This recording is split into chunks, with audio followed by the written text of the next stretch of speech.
Hola, ¿qué tal? ¿Cómo están? Mi nombre es Gustavo Báez Rolón, soy de Ñemby y en esta oportunidad recomiendo encarecidamente Ronin de Frank Miller.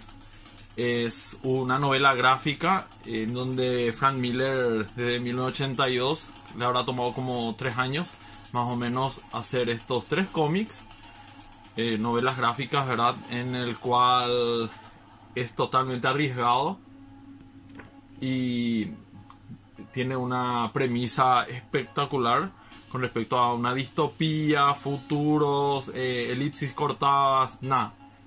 Simplemente una joya del noveno arte en el cual está un poco infravalorado, ya que cuando se habla de Frank Miller siempre se habla de obras como lo de que estuvo en Daredevil o en Batman mismo, en DC, Marvel, todo ello, ¿verdad?